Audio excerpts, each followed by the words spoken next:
Plus alkyne, ये acetylene होगा।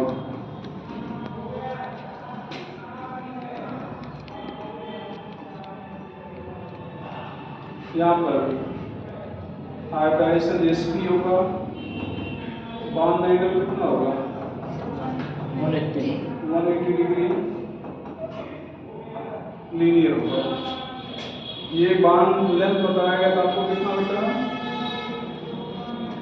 1.08 angstrom, और ये कितना बताया गया था 1.20 एंगस्ट्रॉम बता दिया गया है। यहाँ पर हम लोग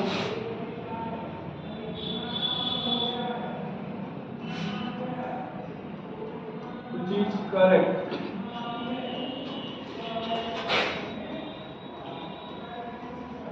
स्ट्रक्चर ऑफ ब्यूटाइल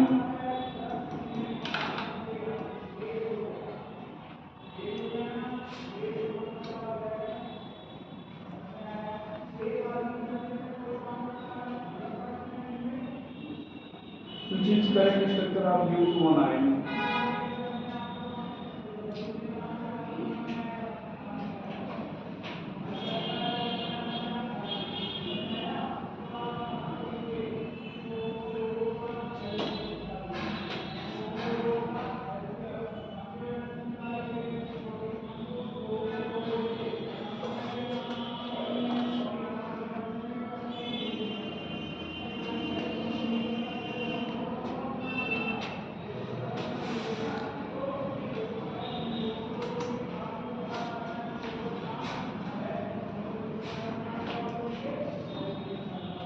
कौन हो जाएगा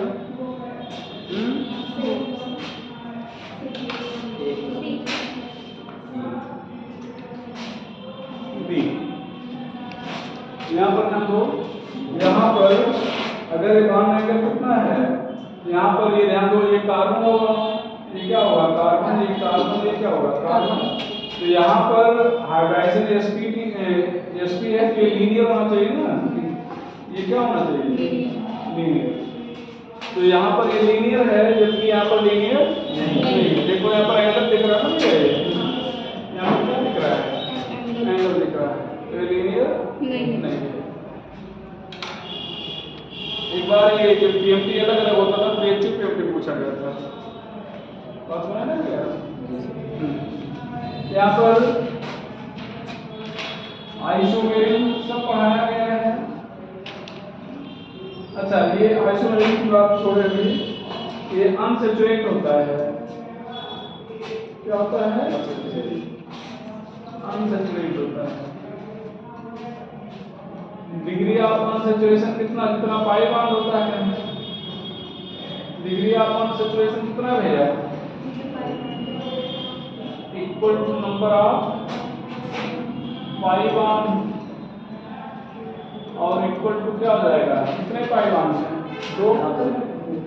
देखो 2 पाई बॉन्ड है तो डिग्री ऑफ अनसैचुरेशन एल्काइन में हमेशा कितना होगा 2। ठीक है, आइसोवेलिन की बात किया गया है तो कौन सी आइसोवेलिन शो करेगा, चेन के लिए कितने कार्बन चाहिए कम से कम 5, इसमें 5 चाहिए। 5 3 जगह पे बताए थे, एल्काइन, ईथर, कीटोन। अच्छा, अगर आप केवल नाम न लिया जाए, केवल ये कहा जाए कि मिनिमम कितने कार्बन चाहिए चेन आइसोमेरिन के लिए, तो आपका आंसर हो जाएगा 4। ये पोजीशन भी शो करेगा, मेटामेरिन नहीं शो करेगा, फंक्शनल शो करेगा, फंक्शनल विद डाइईन, और रिंग चेन भी शो करेगा, ring chain.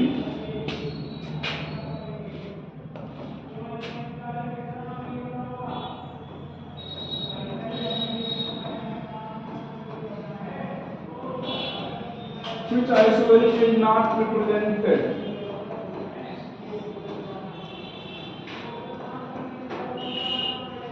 by alkyne?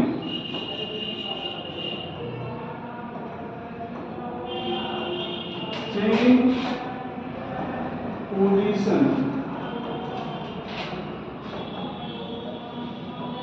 Functional Meta value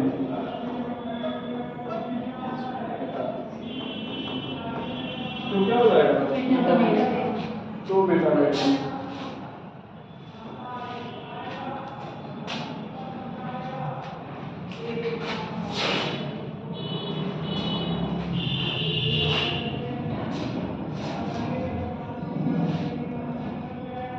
यहाँ पर C4 H6 कितने आइसोलेट बनाया था बेटा?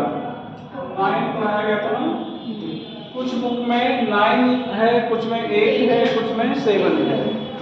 तो जो भी ऑप्शन में रहेगा वो आप तीनों ऑप्शन में तो आप 9 को सही करिएगा, ठीक है। लेकिन ये बुक के अकॉर्डिंग मतलब जैसे मान लो किसी बुक में 7 ही दिया है और उसी बुक से क्वेश्चन उठा दिया तो फिर मैक्सिमम ऑप्शन 7 रहेगा, तो 7 को सही कर दीजिएगा। मैक्सिमम 8 है तो 8 को सही कर दीजिएगा, 9 है तो 9 को सही कर दीजिएगा, ठीक है। तो ये चीजें हो जाएगी। प्रिपरेशन में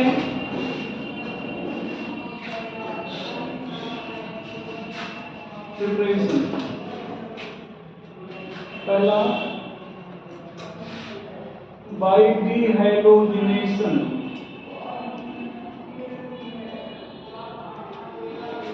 of bis dihalide sorry bis टेट्राहैलाइड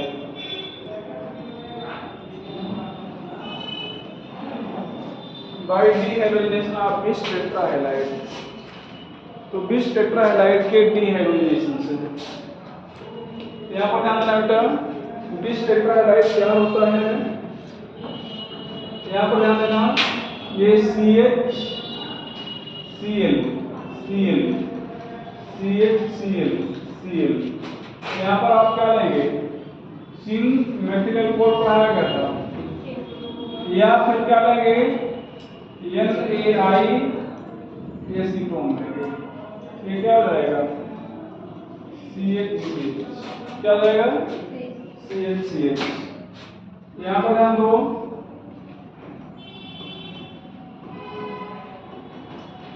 ये यहाँ पर आप जिंक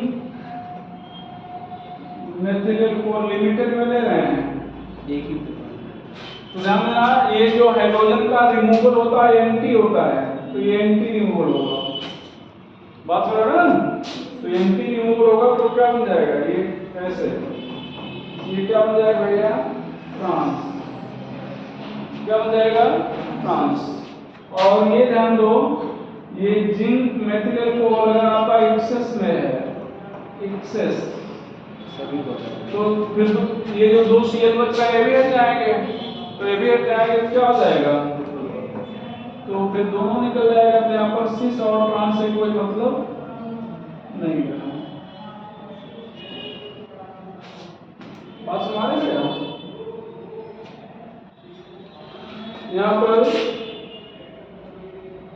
आपको पढ़ाया गया था ये क्या? मेथिल कोहल और जिंक या NaI एसीटोन, ये डीहाइड्रोजिनेटिंग एजेंट है।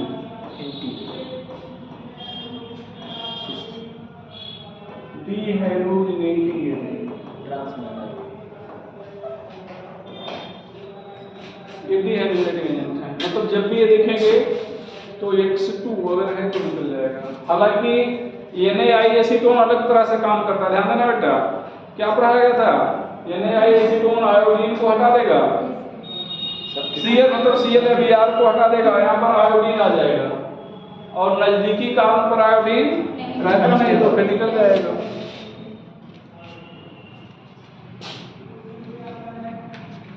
इसको रिमूव करें।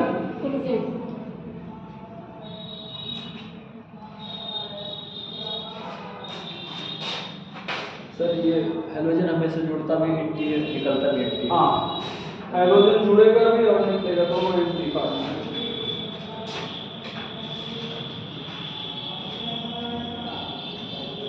By डिहाइड्रोहाइड्रोजनेशन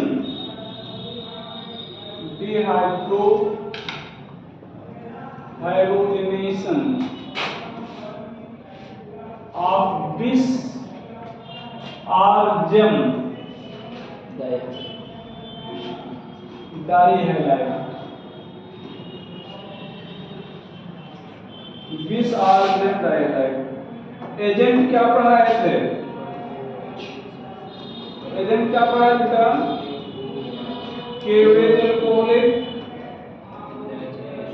NaOH alcoholic, NaNH2 heat, और क्या R3N, और क्या बेटा CH3 O thrice CO minus.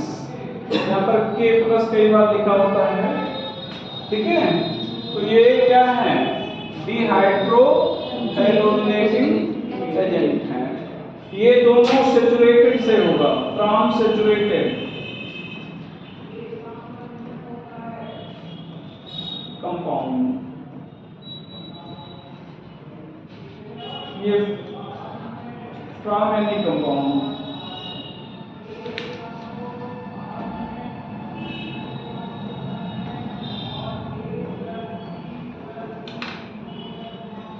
अच्छा ध्यान दो बेटा, इधर ध्यान दो।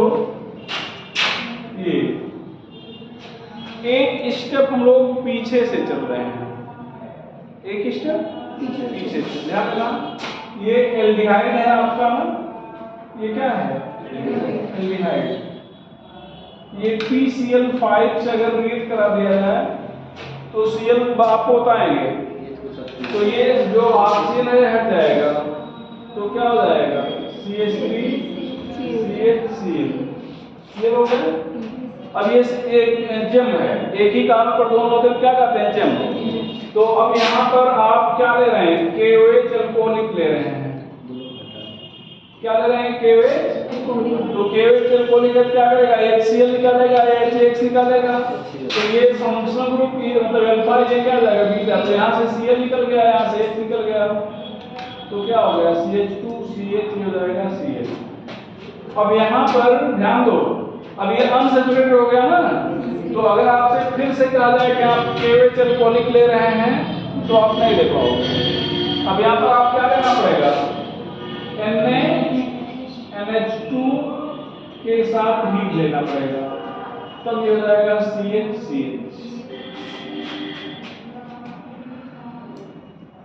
ठीक है। यहाँ पर ध्यान दो, इसी तरह से अगर आपसे कहा जाए कि ये रिएक्शन आपको पूरा करना है,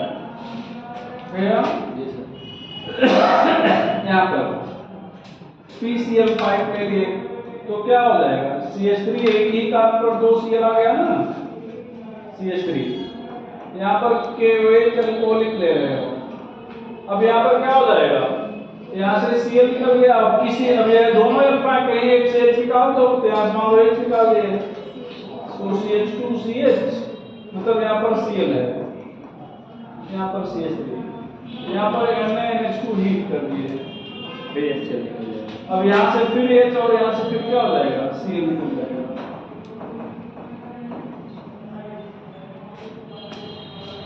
ये क्या है?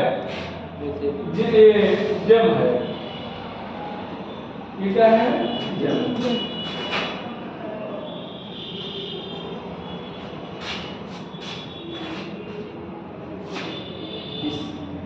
और यहाँ पर ध्यान दो बेटा, ये है आपका, ध्यान दो, यहाँ पर भी एक स्टेप पीछे से चल रहे हैं। ये ध्यान देना, ये PCl5 लिए ना, PCl5 सिंगल बॉन्डेड ऑक्सीजन को हटा देता है। फिर अभी ओरली बता दे रहे हैं, लिखा नहीं रहे हैं। अगला चैप्टर हेलो कंटेनिंग पढ़ाएंगे तो आप लिखा भी देंगे। फिर से ध्यान सुनो, PCl5 सिंगल बॉन्डेड ऑक्सीजन को हटा देता है, डबल बॉन्डेड को नहीं हटाता, लेकिन एल्डिहाइड और कीटोन में हटा देता है। देखो एक कीटोन में डबल बॉन्डेड ऑक्सीजन आता है ना, और PCl5 से हमेशा 2 Cl निकलेंगे, तो यहाँ से ये OH हट जाएगा, यहाँ पर क्या हो जाएगा? Cl। क्या आ जाएगा बेटा? Cl आ जाएगा। अब इसको आप कहेंगे विस, क्या कहेंगे, नजदीकी कार्बन परमाणु क्या होता है, विस। अब यहाँ पर ध्यान दो, फिर वही KOH आपने क्या ले लिया, एल्कोहलिक। अब किसी भी एक कार्बन से Cl निकाल दो, अगले से क्या निकाल दो, H, तो ये हो गया, देखो यहाँ से Cl निकाल CH2 बचा और ये बचा CH अब यहाँ पर आप क्या ले रहे हो, डबल बॉन्ड NaNH2 हीट ले रहे हो, तो CH हो जाएगा।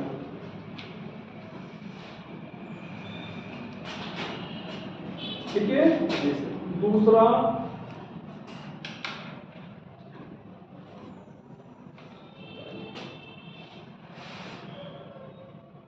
फ्रॉम हेलोफार्म, पढ़ाए तो नहीं हुई, CH3 फ्रॉम हेलोफार्म, तो ये ध्यान दो CH3 होता है, इसको हेलोफार्म कहते हैं।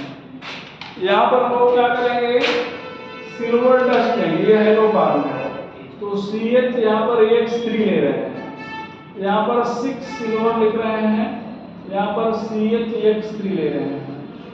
ये ध्यान रखना, यहाँ से X निकल जाएगा 6 AgX सिल्वर के साथ, तो ये CH1 CH, ये 6 AgX हो जाएगा, ये ध्यान रखिएगा।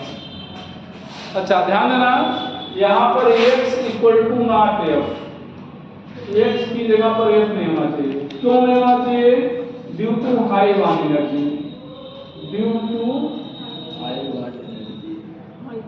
Bond energy. तो यहाँ पर जैसे X की जगह पर F नहीं होगा, फिर क्या होगा, Cl, Br, I, कुछ भी ले लो, जैसे ClCl3, तो ज्यादातर आप लोग क्लोरोफार्म पढ़ते होंगे, निश्चित बात समझ ना। लेकिन अगर हम यहाँ पर ब्रोमो फार्म कर दें या आयोडो फार्म कर दें, तो आप ये नहीं कह सकते कि नहीं ये नहीं होगा। अच्छा होता क्या, हम लोग रटे रहते हैं, जब वो दिख गया तो ठीक है, उसी से मिलता जुलता कुछ चेंज कर दिए तो लगता है तो पढ़ा नहीं गया है, ठीक है। फ्रॉम कार्बाइड, कैल्शियम कार्बाइड, ये इंपॉर्टेंट है, CaC2। यहाँ पर 2-3 क्वेश्चन पूछते हैं बेटा।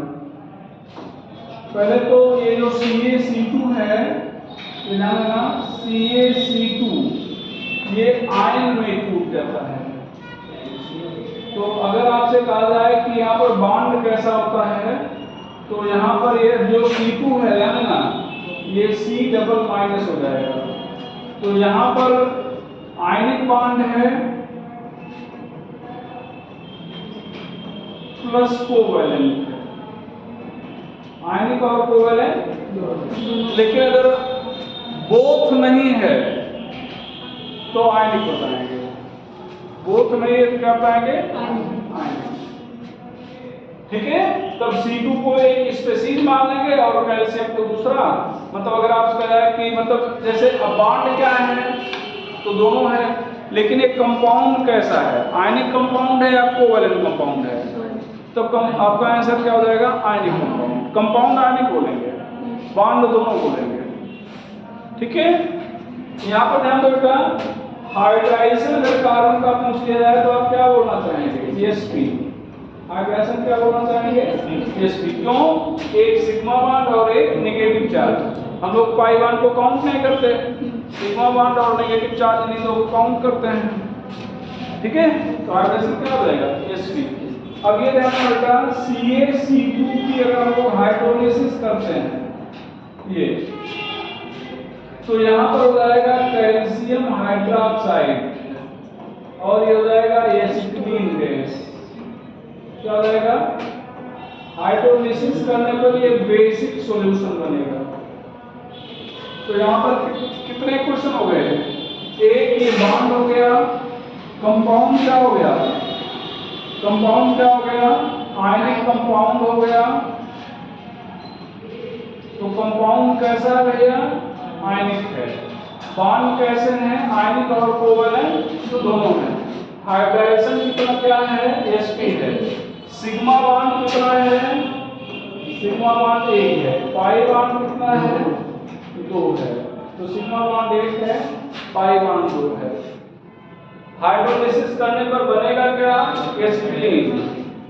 हाइड्रोलिसिस करने के बाद जो सॉल्यूशन है उसका नेचर क्या होगा? बेसिक। ठीक है।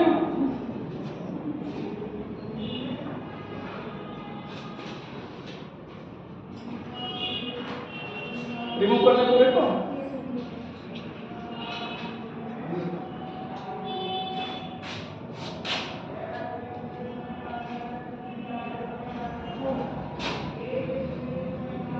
यहाँ पर बाई इलेक्ट्रोलिसिस, इलेक्ट्रोलिसिस नहीं तो by passing electric discharge.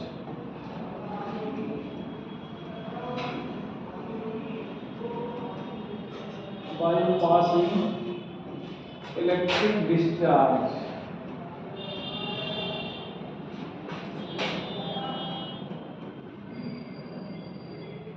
in atmosphere of hydrogen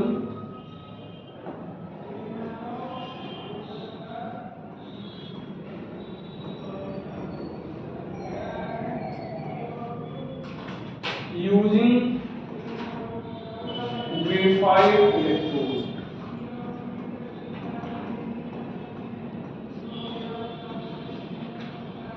तो यहाँ पर कुछ लिखना नहीं है, बात समझ ना। अगर आपसे कहा जाए कि ग्रेफाइट इलेक्ट्रोड यूज करके हाइड्रोजन गैस के एटमॉस्फेयर में अगर इलेक्ट्रिक डिस्चार्ज पास किया जाता है तो कौन सी गैस बनेगी? तो आपका आंसर क्या बनेगा? Acetylene gas. चलो, प्रॉपर्टी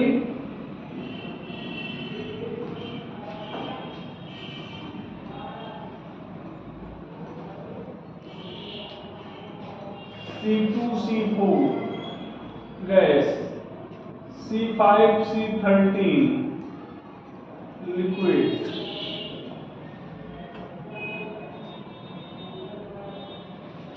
onward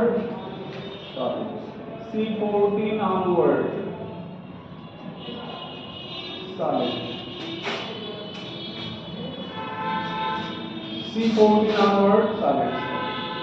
यहाँ पर क्या हो जाएगा? C2H2 is exothermic compound, hence explosive। इसका ट्रांसपोर्टेशन बैन है बाय लॉ। ठीक है, तो इसका ट्रांसपोर्टेशन बाय लॉ बैन है।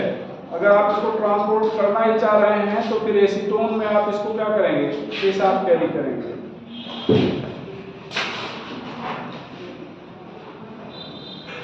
It's transportation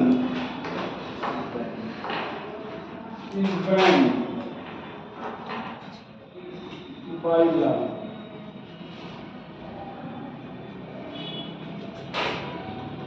If transported, then with mixture of acetone,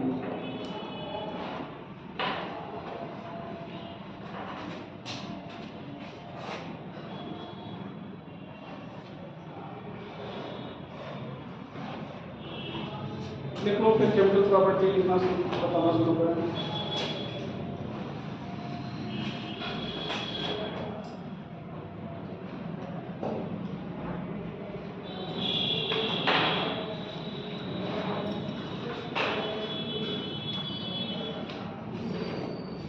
ये अगर 5 वाला है तो स्टेटमेंट करके आ सकता है। हाँ, स्टेटमेंट करके इस इलेक्ट्रॉन वाला ग्रेफाइट इलेक्ट्रोड वाला।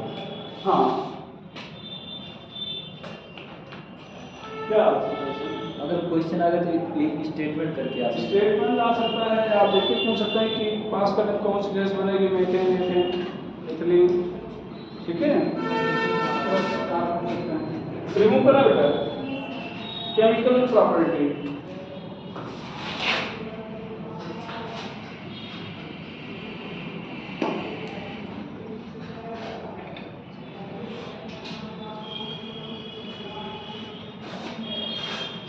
It represents following type of reaction.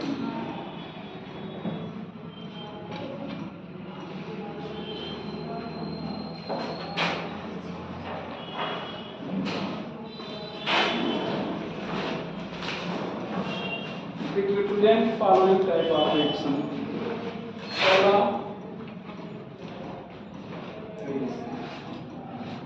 Addition reaction,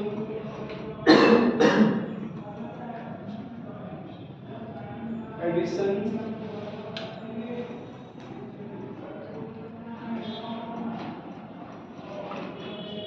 isomerisation, isomerisation, polymerisation,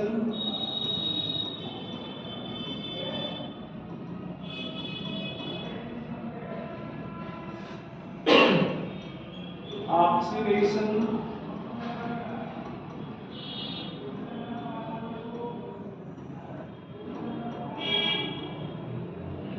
reaction due to active hydrogen,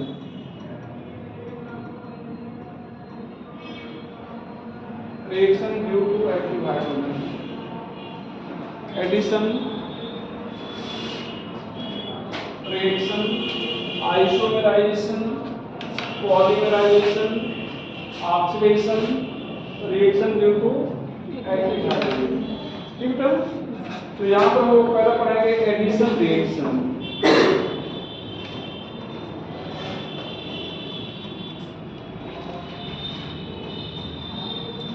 इसका एडिशन रिएक्शन 2 टाइप का होगा। पहला इलेक्ट्रोफिलिक एडिशन रिएक्शन, दूसरा न्यूक्लियोफिलिक एडिशन रिएक्शन। अगर जनरली पूछा जाए, जनरली इसका नेचर क्या होगा, तो आपका आंसर होगा इलेक्ट्रोफिलिक एडिशन रिएक्शन। ठीक है, तो ये electrophilic addition reaction common reaction है, कॉमनली। ठीक है, न्यूक्लियोफिलिक एडिशन रिएक्शन के लिए कंडीशन अप्लाई करना पड़ेगा। न्यूक्लियोफिलिक एडिशन रिएक्शन के लिए क्या करना पड़ेगा, कंडीशन। अच्छा, अगर इलेक्ट्रोफिलिक एडिशन रिएक्शन है तो यहाँ पर फॉर इलेक्ट्रोफिलिक एडिशन रिएक्शन जो रेट होगा वो बताया था आपको, डबल बॉन्ड का ज्यादा होगा किससे, ट्रिपल बॉन्ड से, और ट्रिपल बॉन्ड का ज्यादा होगा सिंगल बॉन्ड से। यहाँ पर रीजन क्या होगा, स्टेबिलिटी ऑफ रिएक्शन इंटरमीडिएट, सब समझाया गया है। But for nucleophilic addition reaction triple bond की रिएक्टिविटी ज्यादा हो जाएगी सब डबल से, और डबल की ज्यादा हो जाएगी सिंगल से। अगर कुछ भी नहीं कहा जा रहा है, आपसे केवल रिएक्टिविटी ऑर्डर पूछा जा रहा है, तो चूंकि कॉमन रिएक्शन क्या है, इलेक्ट्रोफिलिक, तो इसका मतलब फिर इलेक्ट्रोफिलिक वाला आंसर देंगे, मतलब डबल बॉन्ड की रिएक्टिविटी ट्रिपल बॉन्ड से ज्यादा है। बात समझ में क्या? अगर आपसे देखो नाम लेके कहा जा रहा है कि हम न्यूक्लियोफिलिक के लिए बात कर रहे हैं, तो आप फिर नीचे वाला बताएंगे, नहीं तो एक कॉमन आंसर होगा। तो ये चीज आप लोग ध्यान रखेंगे। तो मैकेनिज्म वगैरह पढ़ा दिए हैं, इसलिए मैकेनिज्म बताने की कोई जरूरत नहीं, समझ रहे हैं। ठीक है, तो यहाँ पर रिएक्शन की बात किया जाए तो यहाँ पर दो, पहला तो एडिशन रिडक्शन या addition of hydrogen, addition of hydrogen. यहाँ पर दो, इसको क्या एडिशन ऑफ हाइड्रोजन क्या कहोगे, रिडक्शन कहोगे, क्या कहोगे, रिडक्शन, या इसको हाइड्रोजनेशन कहोगे। तो हाइड्रोजनेशन आप पढ़ चुके हैं। यहाँ पर दो होगा, एक कंप्लीट और दूसरा पार्शियल। दूसरा क्या होगा बेटा, पार्शियल। तो दोनों आप पढ़ चुके हैं। कंप्लीट में एल्कीन बनेगा और पार्शियल में एल्कीन बनेगा, इस फॉर्म।